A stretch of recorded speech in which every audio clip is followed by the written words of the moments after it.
Hello, friends, and welcome to Kurt Bergland's Baseball World. I'm back with a book review, which I do every so often. And if you check out my playlist of baseball book reviews, you'll find a whole lot of stuff there you should be reading.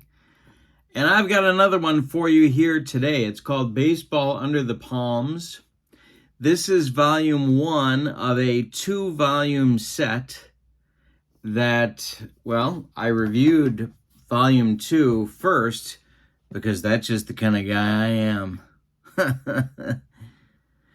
But I did that a few months ago, and I since then have read volume 1. This is written by Sam Zygner and Barbra Cabrera. I'll say that again. Sam Zygner and Barbra Cabrera. This volume 1, covers the history of Miami minor league baseball, the early years, which goes from 1892 to 1960. The book, it's Baseball Under the Palms. The copyright date is 2019. The publisher is Sunbury Press. I'm going to put all of that in the description for the video to help you find the book easily from your favorite bookseller.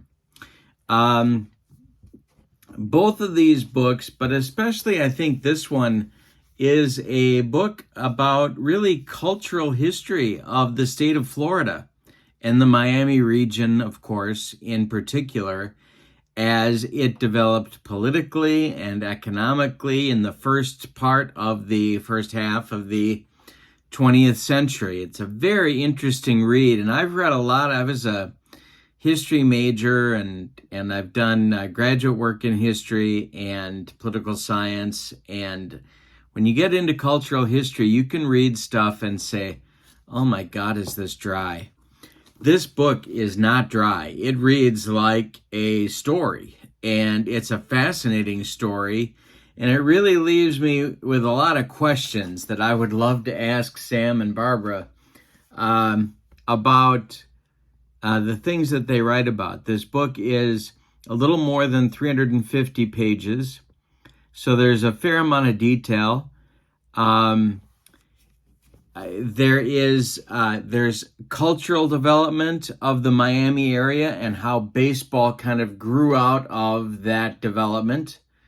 But it's also an economic story about the people that came to economic power and were able to influence the course of minor league baseball development in that area.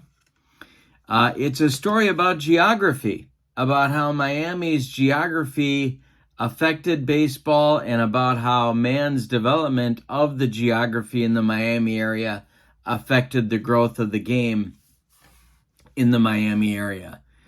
It's a story about ownership and community leaders impacting the growth of baseball.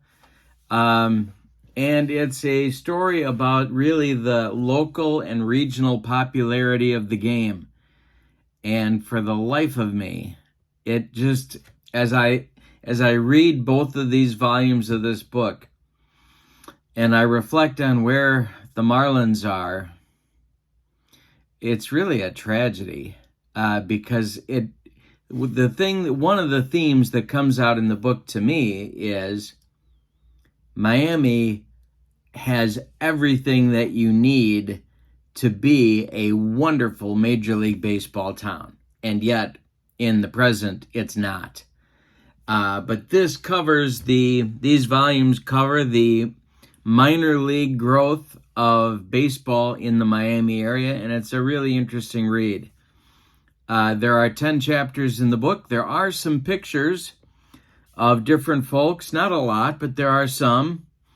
At the end of each chapter, there are endnotes, and if you've paid attention to my book reviews over the years, you know I love the endnotes. You can follow the endnotes and do some additional reading and learn more.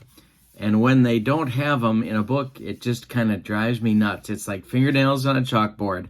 Why aren't you showing me your sources? Well, Sam and Barbara show us their sources, and I appreciate that.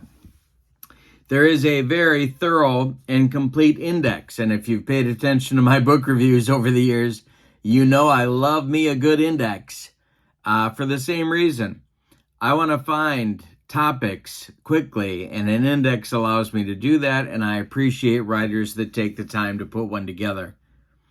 There's also a bibliography that they give you. There's really no reason. If you're interested in more, there's no reason why you can't find more as a result of their work.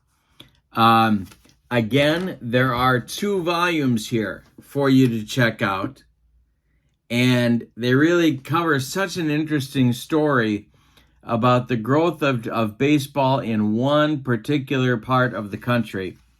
There are some references in the book to historical events that were happening in the United States and around the world, in the case of World War I and World War II at that time.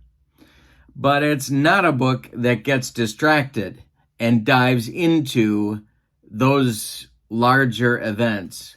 But you get a sense, for instance, in the 1920s, the role boxing is mentioned a few times, and the popularity of boxing in the country generally. There's a larger sport context that's talked about in the book, and I appreciate that. It helps to kind of place where things are. The problem that so many books run into is they get distracted and start writing about those things, and then you got to come back to the original topic. That doesn't happen here. These are 2 wonderful volumes of a story of the growth of baseball in a part of the country that still today, for a few different reasons, can't quite get it right, which is too bad. But the impact of minor league baseball in Miami is clear, and it's important, and it's covered really well in these books. So if you'd like to pick these up, I would certainly encourage you to do so. Check out the publisher information, the title, the authors, copyright dates, all that good stuff in the description for this video. And then off to your favorite bookseller and pick these up. I think you'll enjoy them. Thanks for being with me. I hope you have a good evening. So long, everybody.